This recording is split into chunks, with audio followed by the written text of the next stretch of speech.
بسم الله الرحمن الرحيم نحمده ونصلي على رسوله الكريم. We greet you on the 9th day of the blessed month of Ramadan with Assalamu alaikum wa rahmatullahi wa barakatuh and Ramadan Kareem.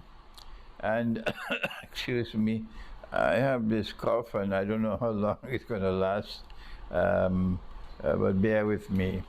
We have been giving these short talks in Ramadan for beginners, and we are concentrating on how to recite the Quran and how to study the Quran, and why should you study the Quran. And so now we've reached that position where we've reached methodology of the stars that Allah has spoken in Surah Al-Waqiyah, that if you want to study the verses of the Quran, you need to study them the way you study the stars. And of course, when you want to study the stars, it's called astronomy, you have to study how the stars are connected with each other. Look for patterns in the stars. Similarly, you have to learn to see, to check, to discover how verses of the Quran are connected to each other, and look for patterns, what my teacher called the system of meaning in the Quran, and then that will help you to penetrate the Quran. So now, today we want to begin with a subject. Let us take a subject and let's see how do we study it in the Quran. And the subject I want to take is the crucifixion of Nabi Isa alayhi salam, Jesus. The question that arises is, was he crucified? Yes or no? And the Quran says, no, he was not. The question is, did he die? Did they kill him? Yes or no? And the Quran says, no, unequivocally no. Well then, what happened? In order for us to explain and to study the verses of the Quran on the crucifixion, and they're very few, we need to do some homework. Excuse me. What is the definition of death in the Quran? The word, the terminology to which you must be introduced is maut. This is the Arabic word for death in the legal sense of the word. Many people die before they die. We're talking about death in the legal sense of the word, and that word is maut. And what is the definition of maut? The Quran gives a definition of maut, and it is in Surah Al-Zumar. I will not give you the number of the ayah, that's your homework. I gave you the name of the surah. And Allah speaks in Surah Al-Zumar to define what is death in Islam. And when we look at that verse of the Quran concerning the definition of death in Islam, we find that death is a process. Like divorce in Islam is a process.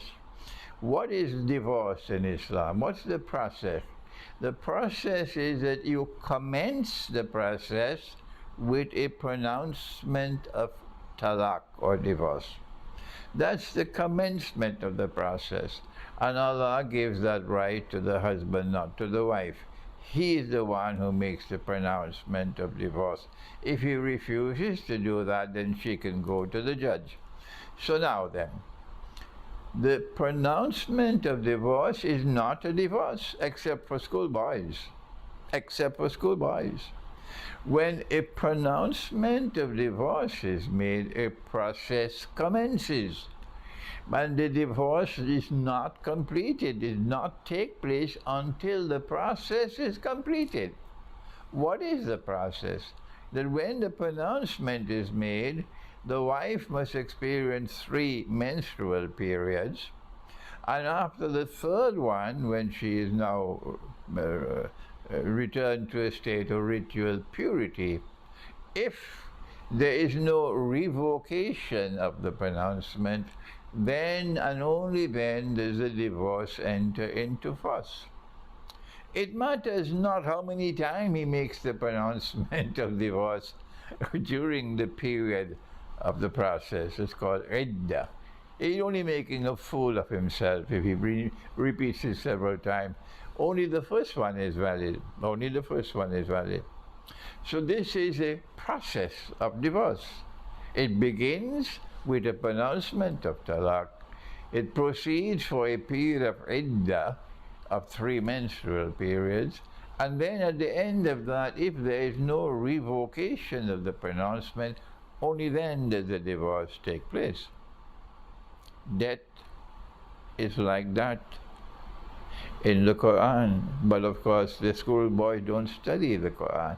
Let us go to Surah Al-Zumar and hear what Allah has to say about the process of death. He says in Surah Al-Zumar, بعد أعوذ بالله من الشيطان الرجيم الله يتوفى الأنفس حين موتها. He says that when the time of maut or death comes, at that time the process commences by Allah taking the soul. Taking the soul. But sometimes Allah takes the soul and He keeps the soul. And at other times Allah, takes the soul and then returns the soul. And so the verse continues. وَالَّتِي لَمْ تَمُتْ لَمْ تَمُتْ. It most certainly is not death. It does not qualify as death. لَمْ تَمُتْ. فِي مَنَامِهَا, when Allah takes the soul, for example, in sleep. فَيُمْسِكُ الَّتِي قَضَى عَلَيْهَا الْمَوْتِ وَيُرْسِلُ الْأُخْرَى إِلَى أَجَلٍ مُسَمَّى. Because when He takes the soul, for example, at sleep time, He can either keep the soul or He can return the soul.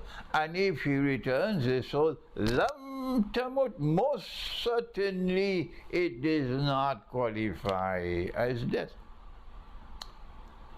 And so the definition of death is that the process commences with the soul being taken.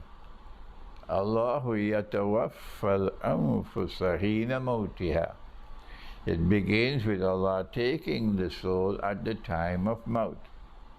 And the process continues that Allah has a choice now of either keeping the soul or returning it. It is when He keeps the soul and He does not return it, only then the process ends. Only then. But if He decides to return the soul, the process does not end with maut. No, the person is still alive.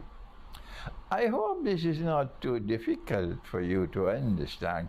And if you still don't understand, do please pray to Allah to give you some capacity to understand, because the subject is simple.